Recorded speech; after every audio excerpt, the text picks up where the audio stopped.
everyone, and welcome to I'm a Fan. I'm your host, Kim Bradley, and today I'm excited to have in the studio a filmmaker, a writer, and she's a makeup artist too. So, Brittany, thank you for coming to the show. I'm so excited that you're here. Thank you for having me. So I'm gonna dive right into it and start. I want to start off with your you did makeup first, right? Yes. So let's talk about that, and what made you want to become a makeup artist? It feels like it was random because I was like this huge tomboy. I wanted to be a wrestler. Like that. A what? A wrestler. Oh wow, okay. Like I grew up like watching WWE, and that was like my big thing. So I didn't know. Yeah, not many people know that about me. I had been YouTubing. This is a long time ago, before YouTube had a lot of the beauty gurus that they do now.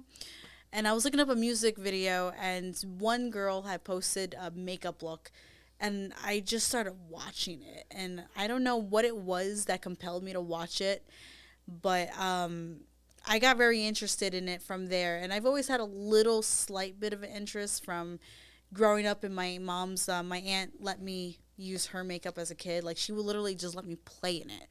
Never yelled at me told me not to use anything. So that's nice. I would dive in. She gave me her Kevin Aquin books. And it just kind of took off. Like, I really put myself into it. I looked up websites where I could grow. I built my own kit. I was coordinating photo shoots before I realized I was coordinating photo shoots. Like, I would, and that was crazy. I had like 10 models come to my house, and I would think in my head, okay, you're going to do all these models' makeup right now. They're going to shoot them in your living room. It's going to work out. And I look back on these pictures and I cringe because the makeup was terrible. But also at the same time, a lot of these models like trusted me to come into my home. Yeah. Do their makeup. Some of them I still talk to this day, because this was like 2008. But I was very dedicated to it, and I even got a part. I was hired to do makeup for my independent film. And that was like my big break as a makeup artist.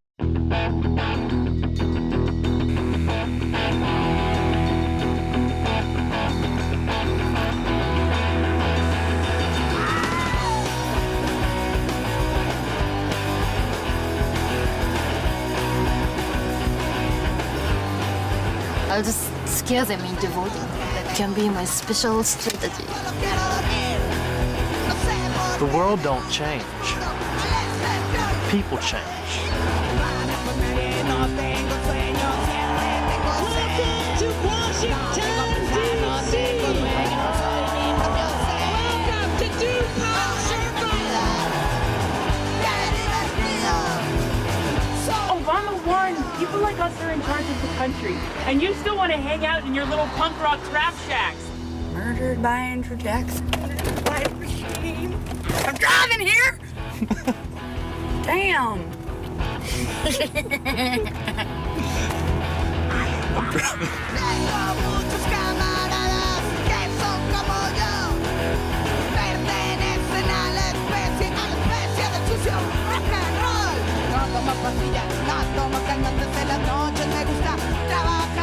Supposed to know that the ambassador of Finland is a vegetarian. Ted, what do you think you're doing? Free my mind while they're Everything is political advertising. Everything.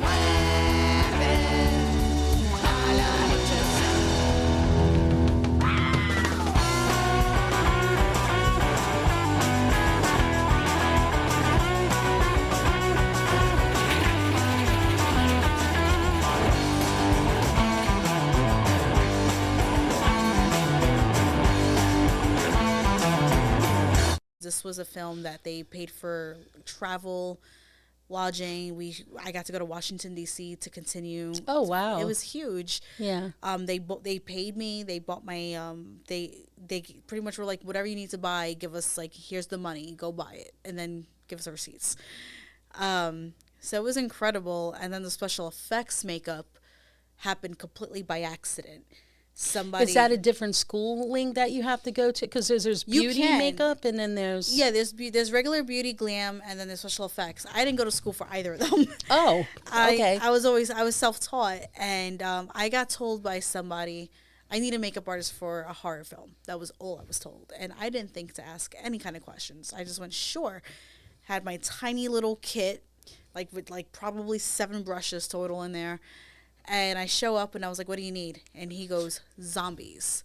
And I'm just like, okay, sure. He leaves the room and I'm like, oh my God, how do I do this? There was no YouTube videos I could look up at the time. They didn't have that. Yeah. So Brave. I remembered being a kid and putting Elmer's glue on my hand and then peeling it for fun because, that's what the weirdos did. And I just pretty much did the same concept. I put some glue on this model's face. It was Elmer's glue that they happened to have. That's actually genius. I put napkins on the glue, Yeah. and I kept layering it. This is like a later effect I would use with liquid latex, proper equipment. But I took some Wendy's napkins that I found in the corner. I put them on her face. I put some lip gloss on there, some eyeshadow, and I made it look like a bite. And it worked. He was like perfect, then brought her out to go film. And I just had to have my head high, like that I knew what I was doing. Yeah. But I just remember going home like, oh my God. And years later, because I'm still in touch with him, I told him this story. I was like, did you know I had no idea what the hell I was doing when you hired me that day? Do you still use that technique? Now with liquid latex and cotton. Oh, good. Oh, good. Stuff that's healthier for the face. Yeah. But yeah, now my kit has grown drastically. Like I have 50, 60 brushes, probably more. Wow. It takes me hours to clean them. Wow. Well, clean them, but because you use a paint that's hard to come off, or No, it's because there's so many. So Oh, you have to okay. clean them after every use. yeah, yeah. So, and I just my kitchen counter's long, so I would take a big towel. I have a TV in my kitchen, thankfully, and I just put on whatever, clean, wash, spread, and I'm Yeah. there for 2 hours, 3 hours Wow. sometimes cleaning all those Wow. brushes. So, what is your favorite makeup project that you worked on? That one of your favorite makeup project? That's hard because I've done, and now I'm actually realizing I've done a lot. I've done a lot of photo shoots, a lot of film, but if anything, I have a top 3. When it comes to film, I did a short film. I got hired to do a short film while I was in cosmetology school, and I got this. I was recommended to this lady, and she wanted me to make this character look like she was dying, and I was nervous because we were on a real. It was not that every set isn't a real set, but this was a Yeah. big set. We filmed in the prison in Staten Island. Oh, wow. Okay. And it looked incredible. This was a big budget place, and I made this actress look like she was sick and dying, and I was very, very proud of myself because it was something different for me. Yeah. And the fact that they went nuts, they were like, wow. And it's not that I'm living for the compliments, but it's knowing that I was able to complete the goal, they were happy. The Yeah. actress was astonished. And she even said, I hope I never look like this. I love that because Yeah. you test yourself or you challenge yourself and then you learn something. Exactly. So and I didn't. And at first, when they spoke to me about it, I was like, I hope I could do it, but I'm not gonna turn down a challenge. I'm gonna try it. right. And they loved it. They were happy. And for television, I was on the Ice Loves Coco show. And Oh, really? I didn't Yeah. know that. Oh, God. Okay. so this was during Fashion Week several Yeah. years ago, and they told us they didn't tell me anything before. They just said, this is the address. Show up here at this time. And then they told us this is going to be televised, so everyone had to sign release forms. Still don't know anything. And then I saw Coco. I didn't watch the show. I didn't know Coco too well, but Yeah. I only knew her because of Ice-T. I loved Ice-T because of Tank Girl was Yeah. one of my favorite movies. Even though Yeah. he looks nothing like himself, I loved him from there and Law and Order. So, yes, I know he also has his own career as well, but that was just me loving him from that. Yeah. And we just happened to be filming her fashion line for Fashion Week. So I spoke with her a lot. She was very, very nice. Ice-T was incredibly kind. And he actually blended in with the crew. So I didn't see him at first. Yeah. Because he was helping the crew set up. And I thought that was pretty awesome. Yeah. And all the other makeup artists were taking pictures with him. So I just kind of like stumbled my way over. Like, can I have a picture? He's a very tall guy. I'm 4'10", so he was just Yeah, like, really, he doesn't look tall. he's very tall. Maybe wow. it might be me because I'm so short. But he was very energetic about it. Like Yeah. he was like, "Yeah, come over here, grab me, put me in." That's great. And you have my photo with my nervous smile, also kind of sweating because it was very Yeah. hot. So, and that was my first IMDb film television credit. Mm-hmm. So I was that's one of my favorites for that. And then for photo shoot. One of my favorite projects, makeup wise, I've ever done has to be a photo shoot that I actually photographed myself. Oh. This model, her name is Lilith Rose, and we used to work together all the time. And she's like this like sweet, like I used to tell people, like, if apple pie was a person, it would be her. Yeah. So sweet and kind, but she loved these dark concepts. Yeah. Like, so I had her decked out as a zombie. To this day, I still say it's my best zombie I've ever made. Another photograph of her, I gave her, I took bread, like regular bread, and I soaked it in blood. And I had her like nibble on it, and it looked like flesh. It was insane. Oh. It's my favorite photo shoot I've ever done. And I turned that girl into Sally from Nightmare Before Christmas. And I used to think that was my number one, but no. Have you ever thought of doing like special effects, like increasing your knowledge of makeup and film and getting into the whole, I don't know, like I recently did a film, Canary Song, and at the end they did a knife slashing of a prosthetic Oh, like neck. more prosthetic pieces? Yeah. Do you work on that? Or Yeah. Yeah. Yeah. So, like, what's your favorite prosthetic, or I should say, what's your most difficult one too? Because that's not an easy task. Slitting the throat It is takes hard. hours. Yes. That's actually, I did it once, and somebody loaned me their equipment to do it. Yeah. I had to research so hard for this. I had to look up so many videos, test it out. This took like a solid month of my time. Yeah. And because I only had a month to prepare, so it's like it was the most difficult. Looked amazing, of course, but like Yeah. I was that's hard. It is. We did a 12-hour shoot, like almost as long as you did at my house. And at the end, there was a knife slashing of the throat. And we had this makeup artist, and we put a pump up through the shirt, and we had to pump the blood through this little hole. So when, like they did the knife slashing, it looked like the blood was shooting out, right? Yeah. But the pump, so we had a person down here pumping. It was all timed. Timing was everything, and it was real hard. And we sort of ran through it and practiced it. But then when we actually did it, the connector to the hose on the floor part going up, like because of the pump pressure, it just broke. Oh my God. And all the blood started shooting all over the floor. It was a disaster. And we had a s- Nightmare on Elm Street incident. yeah, we had spent time cleaning that up and then Oh my reshooting. God. It was like 11 o'clock at Your night. poor We were like all carpets. tired, and it was, yeah, but we did it, and I'm pretty happy about the way it turned out. Oh, that's good. I mean, it for a first time doing it wasn't bad, but it's really hard to do stuff like Oh, God, that. Yeah. Yeah. It's definitely difficult. Like I don't work with those kind of pieces as much, not by choice. It's just I haven't been asked that much. Yeah. But if I do get asked, I will prepare myself. Yeah. But and it was funny because I just found out I could make intestines, and it was really funny because I got asked for. I can't believe we're having this conversation, love but it. okay. No, it was really funny because I got asked. I got a text message from someone who I've worked with, Corey. She's a PA director for a feature film. And she texts me. She goes, "Can you make intestines?" And I was I had to remember what I do for a living. I was like, "Oh yeah, sure." And I told her, "Yeah, sure, yeah, I could do that." And I've never made intestines before, so I had to all right, I'm sure I could figure this out. And I figured it out, and it was really funny because in my kitchen there's a camera. So once in a while, my husband will check in and see how I'm doing, and he sees me painting liquid latex on the counter, and he's like, "What you doing there?" I'm like, "Don't worry about it. It's fine. It peels off. Don't worry about it." And I made these two gigantic, huge intestines, She came to pick them up. She said they look incredible, but can you make more and make them bigger? So I said, sure.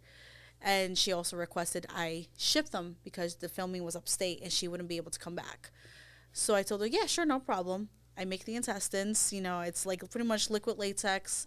I can simplify it. Liquid latex, cotton, yarn. It's a little bit of coffee grinds for texture, so they smell like coffee when you rip them open, and blood. So I ended up, that's not me. So I make the intestines. I put them in a box that I have. I don't have tape. So I asked, you know, UPS, they should have tape. If I go in there with the open box, they'll tape it for me. So I go in. I don't think to mention there's fake prosthetic intestines in the box. So I just kind of give him the box. And I'm like, I need this box taped up, by the way, after letting him know that I needed it to be shipped. So I'm not really thinking. He takes the box that's already open, and he's looking at it, and he's like, ma'am, are you trying to send human intestines? And then that's when I was like, oh, they look real, right? Like, that's good, right? That's You great. think they're real? And everyone that was in the UPS store all started gathering. Like, they're all taking pictures of it.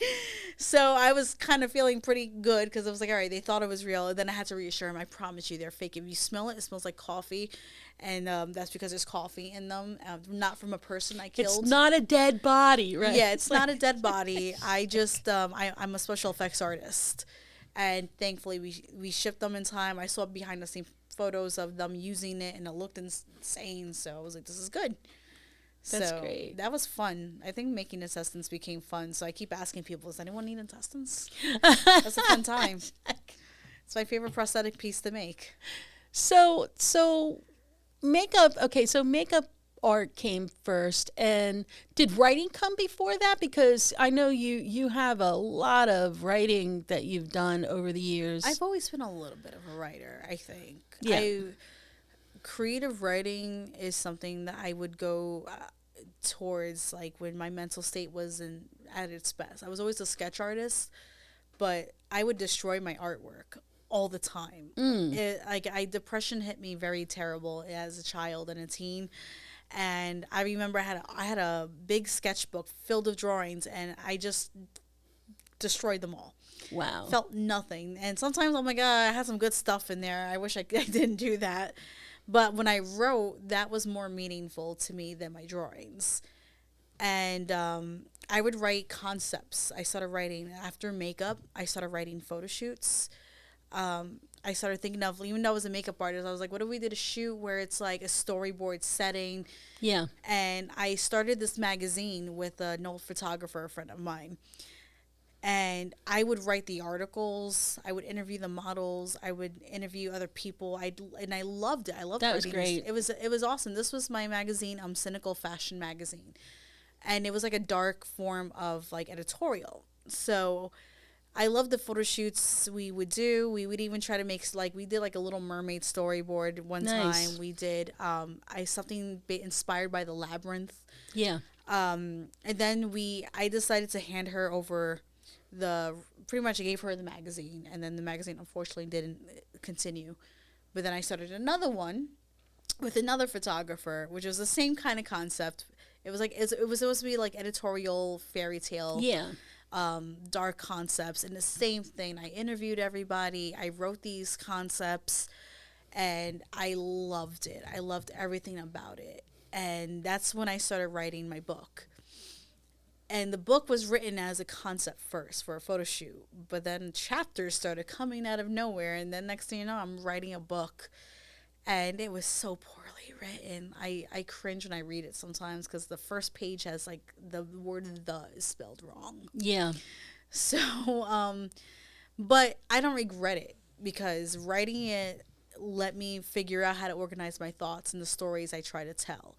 Yeah. And the company it was a self-publishing company. They were very expensive, and I couldn't afford the marketing. So I was like, can I market it myself? I shot the book cover myself, so I should be able to market it myself. And they said, sure. And I wrote a script that was in the form of a trailer to make the book look like a trailer. Mm-hmm.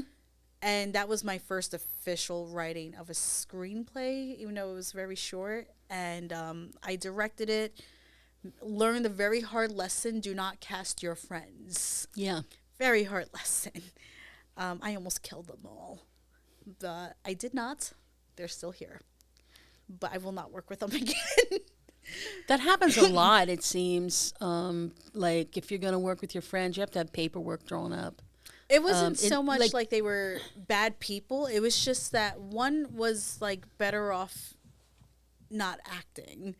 Oh, so you want it to be kind? Yeah, and the other Yeah. one, and it's also not. We were all friends. It wasn't just I was friends with this person. I was friends with this person.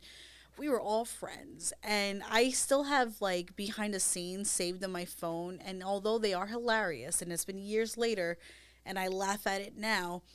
There's a blooper where it's like she's supposed to be screaming and crying, and he's dragging her out of the room, and he's like got the possessed look on his face.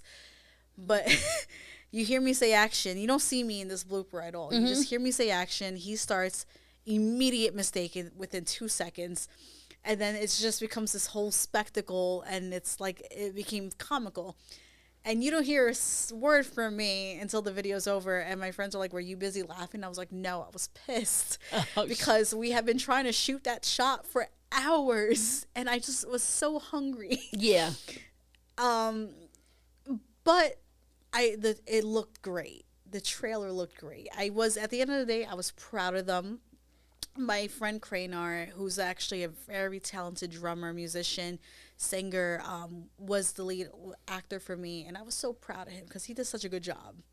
Almost want to kill him a little bit, but he did such a good job. I've actually worked with him several times. I was in his music video, and I've done like photo shoots with him, and I always love working with him. Well, that's like, I think, the thing, you know, when you're working with people who are creative souls, and he's like a very mine. huge creative. Yeah, sometimes, you know, not everybody can be kind, even, you know what I'm saying? Like, the personalities come out, and being a director or a producer, you have to learn how to deal with those different personalities. And that's the lesson, you know, like, they can be, unless he's a total a-hole. No, you know, he's a very kind person. Right. So very comical. Yeah. So sometimes, you know, like people are difficult to work with because they're so passionate about what they do. And, you know, how do you deal with that and it's all in casting, of course, you know, you should know that beforehand. That's why when I do castings now, I like to do, thank God for virtual films, conversations. Yeah. Because before I had to go out and meet these people in public places because I didn't have a studio. But I like to talk with them to see, all right, here's the script. Let me see how they take my direction. Let me see how they handle things. I like to converse with them to get a feel for them too, so I could see what the energy is going to be like on set. I've done really strange castings where I have all the actors that are trying out for the parts in one room, and I have a read through of all the scripts. Oh, so like the prison lineup when you have everyone line up and like to be identified. That's amazing. But it's like a roundhouse read through. That must be intimidating. It's strange. I would be so for it because I used to act too, so I would totally be in there like so for it, but slightly intimidated. Right, but the actors, you know, like if you're an actor, you have to be able to relate to any situation, kind of, you know. And it's not like it was a cattle call. I mean, they're worse, you know. Like they like I was just talking to somebody in another interview and saying how mean people can be when you know you're auditioning for something as an actress. So this is more like a table read. You know, you have this part, you have that part. You just assign the parts, and we go through it, and then they switch, you know, parts. Yeah. So you can sort of see how versed they are without them putting them on the spot. I kind of want to try that. It's kind of like a group kind of thing, right? Yeah. So it's not bad. It's not bad because if you're an actor, you could read any part. Carissa's great at it. She is amazing. She does accents. She's a freaking chameleon. Like the accents she does are just like amazing. I was helping her with her resume for a website for castings, and I'm like, and it came to a part where it was like accents, and I'm like, oh man, we're just gonna take a while because I'm pretty sure you can do all of this. Yeah. But yeah, I'm so lucky to have that, like Carissa as both a friend and a fellow person I could rely on for like projects because she's Funny. Oh yeah, she's gonna be like the mom character in the intervention. I gave her the character of mom. Yeah, and speaking of lessons learned, I mean, we were just talking about that. Yeah. But you shot that at my loft, and that was an all day shoot. I remember you guys coming in and So early. like taking over and taping up the windows. I'm so sorry. No, We it was remodeled your whole house. I know, but I was thinking, oh God, they're taped. Those are like 10-foot windows. They'll be up on those ladders forever. But tell us about that. So, because I actually love the script. I was reading along and I actually wrote that for you as a play when you were looking for plays. Grand Guignol. I think so. Like, Oh, we could still do it for the Grand. I didn't even think of that. Okay, go yeah, ahead. like I wrote that because I remember you were looking for for plays to do, and I just put that together. Yeah. And then I was like, the more I read it, the more I went through it, because it was easy to make it into a play because it all takes place in one room. There's not too much movement. There's just one stage off and stage on moment. But then to make it into a film, I loved. And this is why I like that we are going to reshoot this, because there are shots that I didn't get to have that I would like to have. And I wanted to have like this eerie, modern, pleasant family vibe. Where it's like you got this family that cares so much about this character. They're all concerned, and it's like you got the typical sibling kind of feeling, like they don't get along, they do get along, but they mess around with each other, they piss each other off, and I wanted to have like a slight bit of like this cheesy kind of family feel that you see in sitcoms. Yeah. And that was like also the goal. I wanted to take Modern Family. I wanted to take that kind of setting, but obviously with a very dark edge, which is why the plot twist in that film, I don't want to say it, No. is like, it was like probably the first piece I've written that I was super proud of. Yeah. Because I wrote that in one shot. Normally when I write my script, sometimes I have to read it again and again and again and re-edit it every time. This is the only script I've ever wrote that I did not do re-edits. I was like, this is fine the way it is. I love everything about this. And I left it. And the actor, Frank, who played the dad, who will be returning. Yeah, I liked him. He was phenomenal. Yeah, I liked him. That man I love what he did with the character. And Carissa coming in as the mom, I was like, I'm gonna have to age you a little bit because you don't look like a 40-year-old man, which made her happy. But I gotta make her look like closer like to 45, 48 years old, like something that could be like you have three teenage children.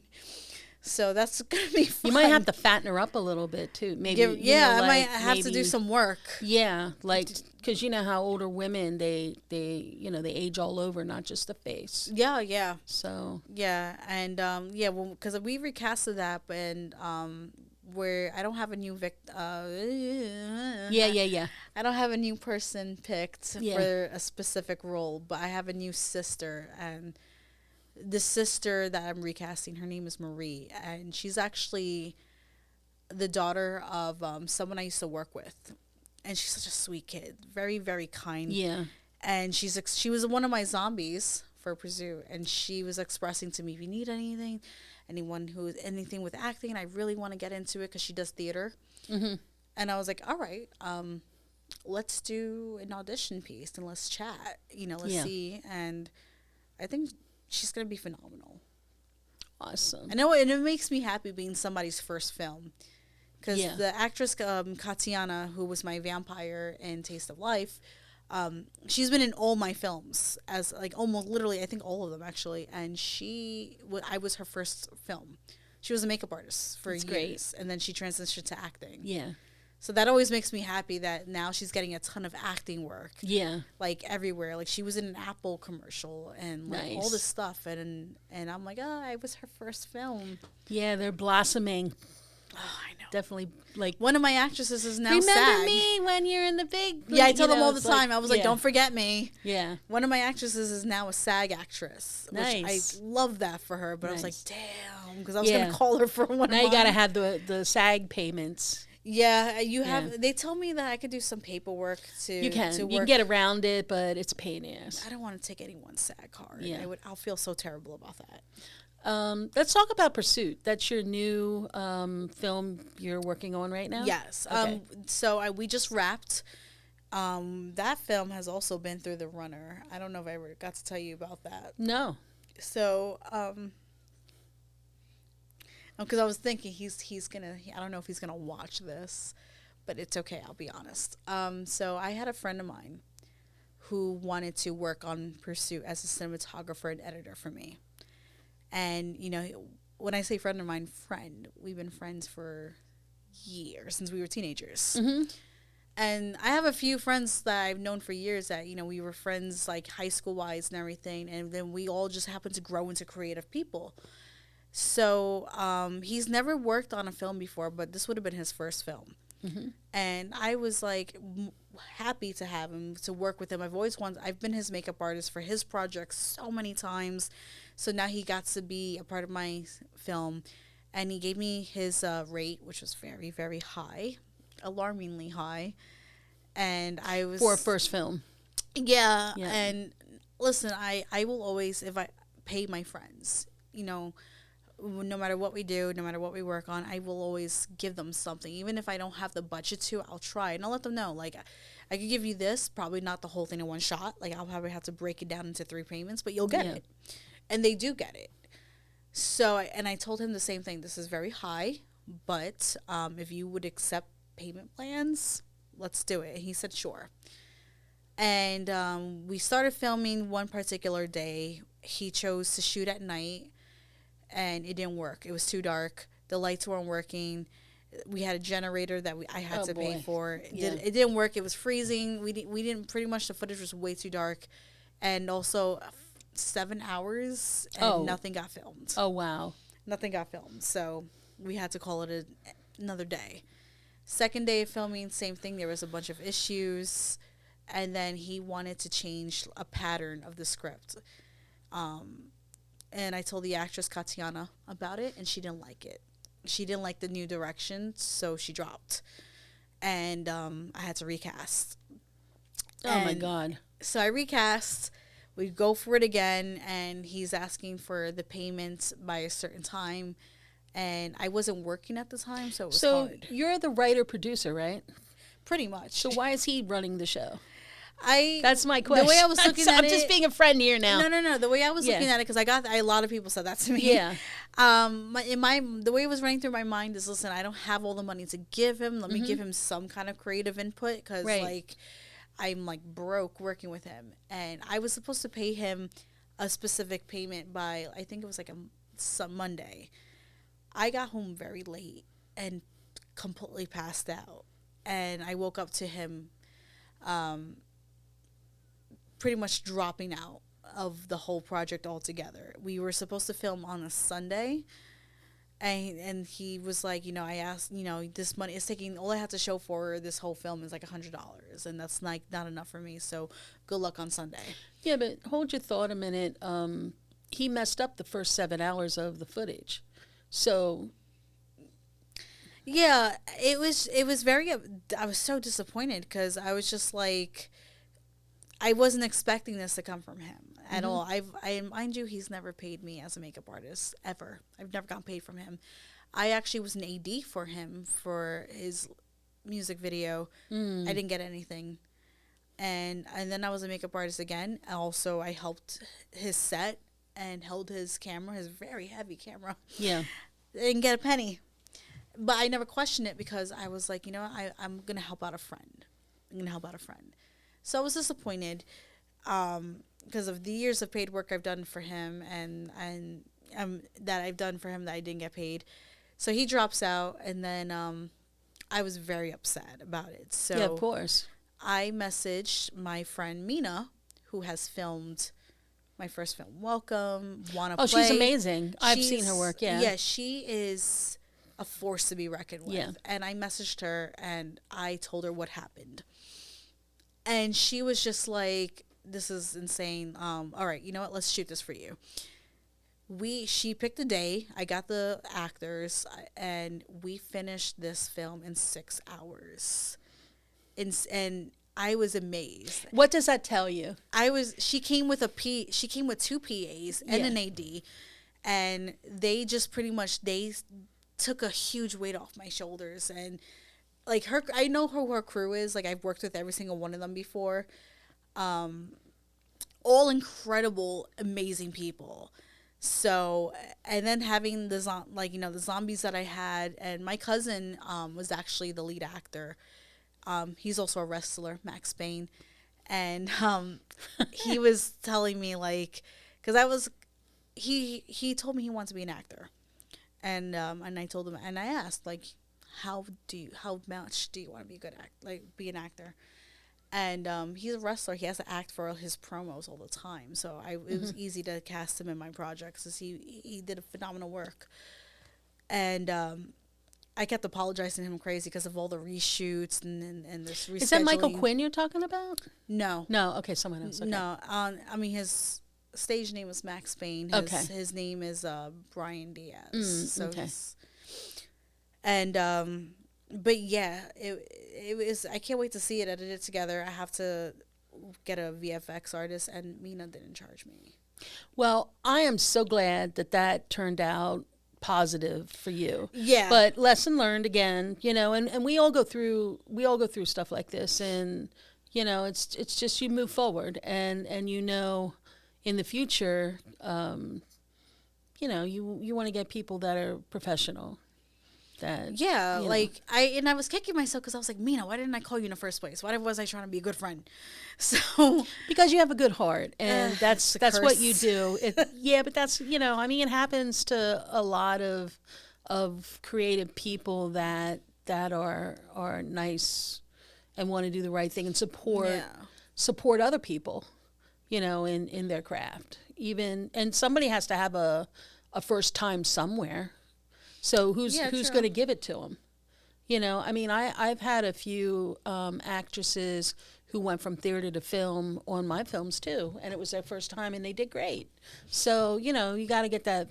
Somebody has to do it, and you have a big heart, so you gave them a chance, and it didn't work out. But we got it wrapped in 6 hours. I'm still amazed by that. Yeah. And this is outdoors. We worked outside. That's hard too. Outside, it's very hard. Yeah. And they're not. It's so funny. She's not a morning person, so she always tries to tell me, "Go for the afternoon." And I'm like, "How are we gonna get this? We have to beat the daylight. We have to beat the lights." So, but we made it work. And it looks amazing. I can't wait to. So when are you gonna premiere these films? So, Pursuit is actually supposed to be a short that's a part of an anthology that she's putting together with other writers. Oh, good. And one writer dropped out, so reshooting The Intervention is going to be my second short that's going to be in the anthology. So that would mean I'll have 2 shorts in the anthology. Anthology is supposed to be getting pushed to Amazon and hopefully Netflix. Yeah. So nice. Hopefully that would be great. I'm not gonna put my hopes too high up on that yeah. one. But just filming them, honestly, is just a great experience. Like, I'm excited to reshoot The Intervention.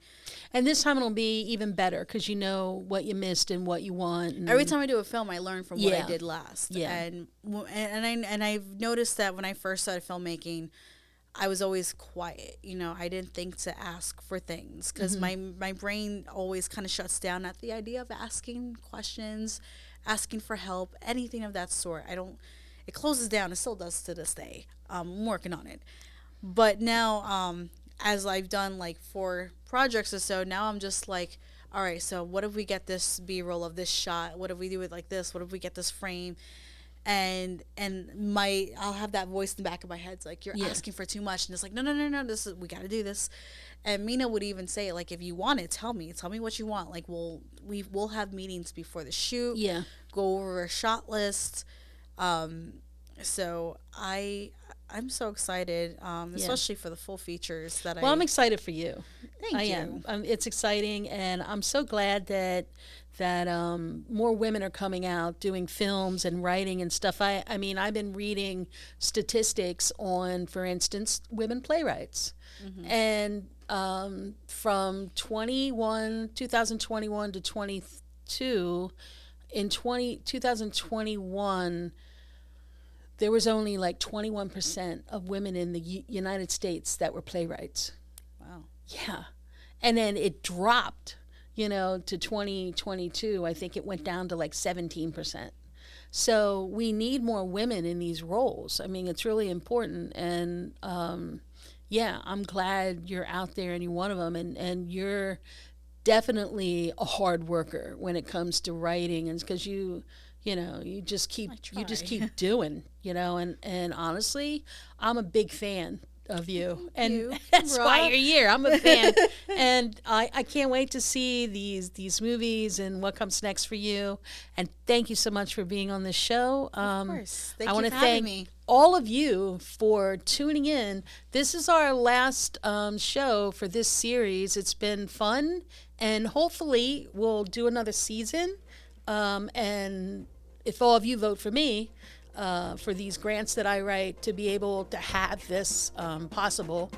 So with that, until next time, signing off.